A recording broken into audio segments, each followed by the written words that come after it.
لومڑی اور فساد۔ ایک لومڑی پر پتھر گرا اور اس کا دم کٹ گیا۔ دوسری لومڑی نے اس سے پوچھا کہ تم نے اپنا دم کیوں کٹوا دیا؟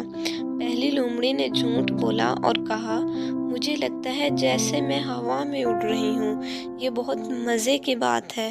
یہ سن کر دوسری لومڑی نے بھی اپنا دم کٹوا دیا، لیکن جب اسے شدید تکلیف ہوئی اور کوئی مزہ محسوس نہ ہوا تو اس نے پہلی لومڑی سے پوچھا کہ تم نے مجھ سے جھوٹ کیوں بولا؟ پہلی لومڑی نے کہا، اگر میں نے تمہیں سچ بتا دیا تو باقی لومڑیاں اپنی دم نہیں کٹوائیں گی اور ہم پر ہنسیں گی، پھر ہم دونوں ہر لومڑی کو اپنے دم کٹوانے کے فائدے بتائیں گے، یہاں تک کہ زیادہ تر لومڑیاں بغیر دم کی ہو گئی۔ اب جب وہ کسی لومڑی کو دم کے ساتھ دیکھتے تو اس کا مذاق اڑاتے۔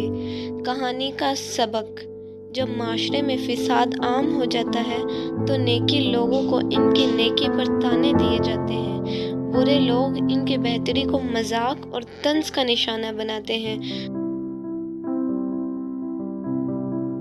قرآن بھی ہمیں اس حقیقت کی یاد دہانی کراتا ہے، جیسا کہ قوم لوط نے کہا، ان کو اپنی بستی سے نکال دو تو یہ بہت پاکیزہ بنتے ہیں۔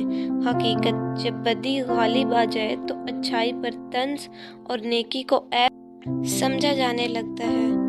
زانی اور عیاشی کو پارسا کہا جائے تو ہمیں حق پر ثابت قدم رہنا چاہیے، چاہے دنیا کتنی ہی طنز کرے یا مخالفت کرے۔